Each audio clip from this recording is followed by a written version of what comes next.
Adityanath motor boat पर बैठकर शारदा नदी का किया निरीक्षण। लखनऊ में उप मुख्यमंत्री ने एक राष्ट्र एक चुनाव पर आयोजित संगोष्ठी में लिया भाग। कहा, एक राष्ट्र एक चुनाव का संकल्प जरूर होगा सफल। मेरठ में इंस्पेक्टर की बेटी ने उत्तीर्ण की यूपीएससी सिविल सर्विस परीक्षा। अभिनव व पुलिस परिवार के लिए बधाई और गर्व का क्षण। अयोध्या में हनुमानगढ़ी पर नई परंपरा की शुरुआत। गद्दी नशीन महंत प्रेमदास करेंगे रामलला का दर्शन। रामलला को 56 भोग किया जाएगा। नमस्कार, मैं रुचि, आप देख रहे हैं आज की खबर। आइए देखते हैं यूपी बुलेटिन में क्या कुछ है खास। मुख्यमंत्री योगी आदित्यनाथ लखीमपुर खीरी जिले की पलिया विधानसभा क्षेत्र में पहुंचे, जहां उन्होंने शारदा नदी के चैनलाइजेशन कार्य का निरीक्षण किया। इस दौरान उनके साथ जल शक्ति मंत्री स्वतंत्र देव सिंह भी रहे। बता दें, मुख्यमंत्री का पलिया विधायक रोमी साहनी ने जोरदार स्वागत किया। मुख्यमंत्री ने मोटर बोट पर सवार होकर बाढ़ से बचाव के लिए कराए जा रहे कार्यों का बारीकी से देखा और अफसरों से चैनलाइजेशन कार्य को प्रगति के बारे में इसकी जानकारी ली। निरीक्षण के बाद सीएम योगी जनसभा स्थल पर पहुंचे। उत्तर प्रदेश के उप मुख्यमंत्री केशव प्रसाद मौर्य ने लखनऊ विश्वविद्यालय में एक राष्ट्र एक चुनाव पर आयोजित संगोष्ठी में भाग लिया। उन्होंने कहा, छात्रों में बड़ा उत्साह दिखा। मैं पूरे विश्वास के साथ कह सकता हूं कि प्रधानमंत्री मोदी का एक राष्ट्र एक चुनाव का संकल्प जरूर सफल होगा। जो लोग विरोध कर रहे हैं उन्हें भी देश की आवाज को सुनकर समर्थन में आना पड़ेगा। विद्यालय परिसर में बहुत महत्वपूर्ण संगोष्ठी थी, जिसमें विश्वविद्यालय के कुलपति से लेकर के हमारे सभी वरिष्ठ प्रोफेसर, सभी एसोसिएट प्रोफेसर और सभी छात्रगण अच्छी संख्या में आए और बड़ा उत्साह दिखाए। मैं पूरे विश्वास के साथ कह सकता हूं कि प्रधानमंत्री श्री नरेंद्र मोदी जी का एक देश एक साथ 5 वर्ष में चुनाव कराने का संकल्प निश्चित तौर से सफल होगा।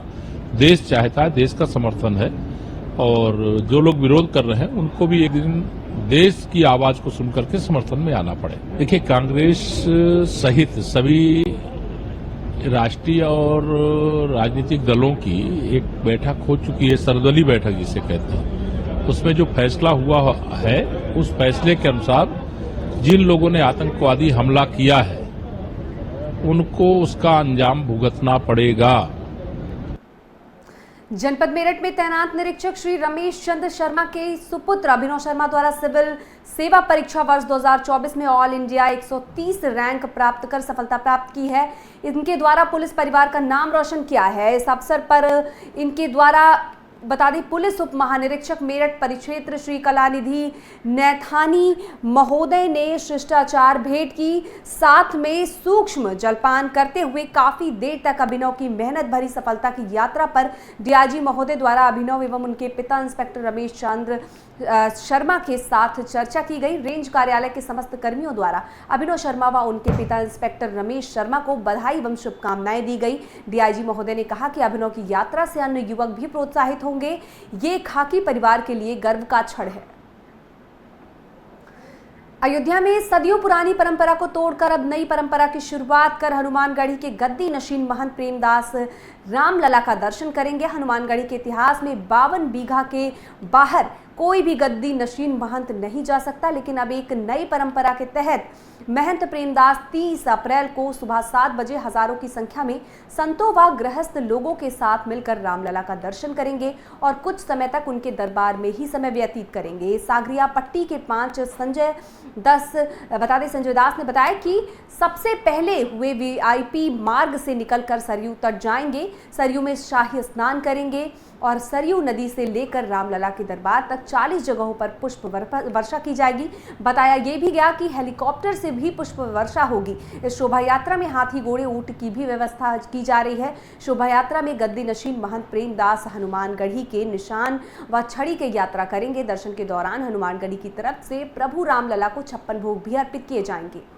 अखिल भारतीय श्री पंच रामानंदी निर्वाणी अखाड़ा हनुमानगढ़ी ने जो निर्णय ने, जैसा कि डॉक्टर महेश दास जी ने अभी बताया कि 3 महीने से पूज्य श्री गद्दी नसीन प्रेमदास जी महाराज जी के मन में भगवान हनुमान जी स्वयं प्रेरित कर रहे थे कि प्रभु का दर्शन करने के लिए आप जाइए, और वह क्षण अब आ गया है। और हमारा जो अखाड़ा है अखाड़े ने निर्णय लिया है कि पूज्य श्री गद्दी नसीन जी को हम लोग और पूरी निशान छड़ी और जितने भी महंत चारों और सरपंच और जितने भी पंच हैं और व्यापारी बंधु हैं, सदगृहस्थ हैं, सभी वो हजारों की संख्या में रहेंगे। यहाँ से वीआईपी गेट से सरजू जी के लिए प्रस्थान करेंगे। जगह जगह उनके स्वागत के लिए पुष्प वर्षा के लिए, यहाँ तक कि हेलीकॉप्टर से भी पुष्प वर्षा की जाएगी और वहाँ स्नान करके पूजन करके उसके बाद भगवान राम। लखनऊ में आज आम आदमी पार्टी का विशाल कार्यकर्ता सम्मेलन आयोजित हुआ, जिसमें प्रदेश प्रभारी संजय सिंह के नेतृत्व में हुए सम्मेलन में जिले से पदाधिकारी और कार्यकर्ता शामिल हुए। इस मौके पर संजय सिंह ने आगामी विधानसभा चुनाव को लेकर कार्यकर्ताओं को जिम्मेदारी सौंपी। साथ ही कहा कि अक्टूबर में पार्टी एक बड़ी रैली भी करेगी और प्रदेश भर में संगठन विस्तार पर फोकस रहेगा। संभल के भाजपा नेता राजेश सिंघल पर फर्जी मुकदमे से नाराज अमरोहा जनपद के हसनपुर के व्यापारियों ने विरोध जताया। कहा, बड़े स्तर पर आंदोलन होगा। अमरोहा जनपद के हसनपुर में व्यापारी नेता सुमित अग्रवाल के आवास पर आयोजित बैठक में व्यापार मंडल पदाधिकारियों ने संभल के निवासी भारतीय जनता पार्टी के पूर्व जिलाध्यक्ष एवं भाजपा क्षेत्रीय उपाध्यक्ष राजेश सिंघल के खिलाफ बता दें पुलिस उत्पीड़न का विरोध जताया। व्यापारी सुरक्षा फोरम के प्रदेश महामंत्री मुकेश गुप्ता ने कहा कि फर्जी मुकदमे के जरिए उत्पीड़न किसी सूरत में स्वीकार नहीं है। जिलाध्यक्ष अंकुर अग्रवाल ने प्रशासन पर सिंघल की छवि धूमिल करने का आरोप लगाया। व्यापारियों ने चेतावनी दी कि जल्द आंदोलन और मुख्यमंत्री को ज्ञापन सौंपा जाएगा।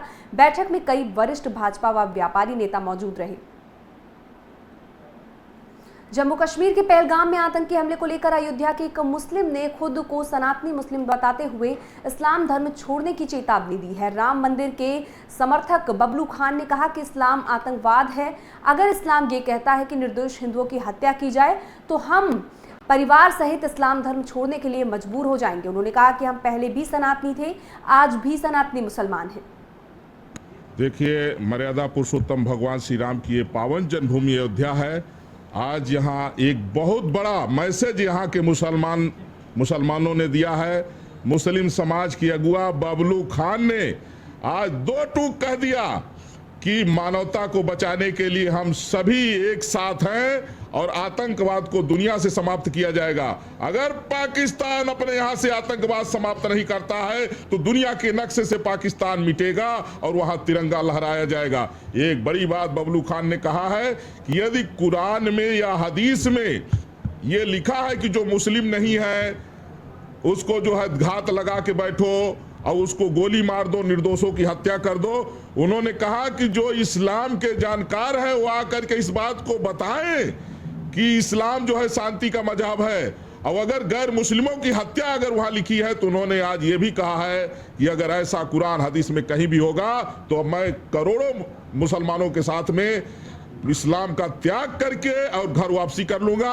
ये मानवता के लिए एक बड़ा संदेश है। मैं कहना चाह रहा हूं, अगर आतंकवाद, जिस तरीके से मैंने कहा कि आतंकवाद का कोई धर्म मजहब नहीं होता, तो अगर आतंकवादी धर्म मजहब का नाम लेकर के अगर वो हमारे हिंदू भाई को गोली मार रहा है, अगर वो कलमा नहीं जान रहे हैं उनको गोली मार रहा है, जो कलमा पढ़ रहे हैं उनको बख्श रहा है, तो क्या इस्लाम आतंकवाद है क्या? अगर इस्लाम आतंकवाद है तो हम लोग इस्लाम को ठोकर मारते हुए हम इस्लाम धर्म छोड़ने के लिए मजबूर हो जाएंगे। हम सनातनी, हम पहले भी सनातनी थे, आज भी सनातनी मुसलमान हूँ।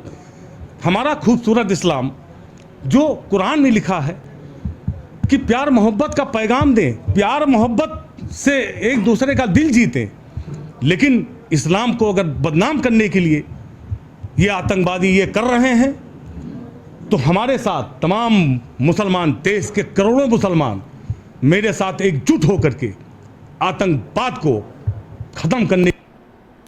अमरोहा के गजरौला थाना क्षेत्र के चौबारा गांव में उत्पीड़न से परेशान प्रजापति समाज के 10 परिवारों ने पलायन की तैयारी करते हुए घरों के बाहर बोर्ड लगा दिए हैं। आरोप है कि 23 अप्रैल को सैनी समाज के दबंगों ने घर में घुसकर मारपीट की, महिलाओं से बदसलूकी की, जिसका सीसीटीवी फुटेज भी सामने आया। पीड़ितों का कहना है कि पुलिस 3 दिन बाद भी कार्रवाई नहीं कर रही है। गाँव में 90% आबादी सैनी समाज की है, जिससे प्रजापति समाज खुद को असुरक्षित महसूस कर रहा है।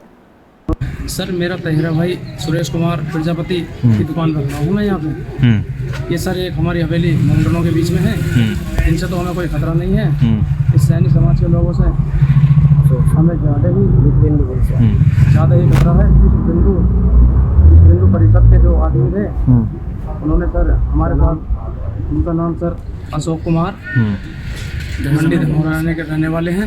उन्होंने आगे यहाँ पे दबंगाई दिखाई है। हमारे तहेरे भाई पे ज़्यादा मारपीट की है। नीचे गिर के मारा होता है सर, उसे नीचे गिर के मारा है। सही बच्चों को मारा है सर। हम इस धर्म से परेशान होकर धर्म परिवर्तन कर सकते हैं।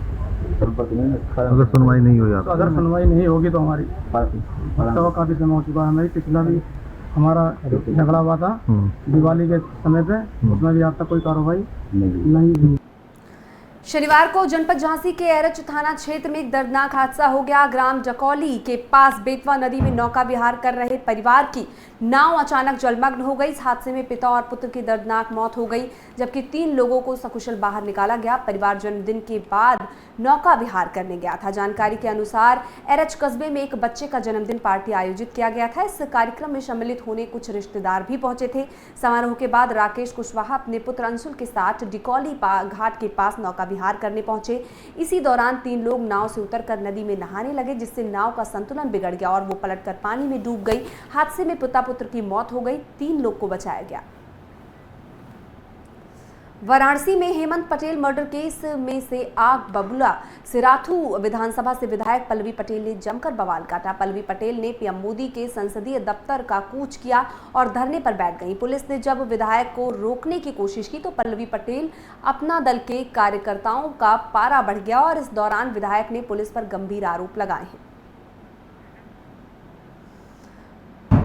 खबरों में बस इतना ही, फिर हाजिर होंगे नई खबर के साथ। तब तक के लिए देखते रहिए आज की खबर।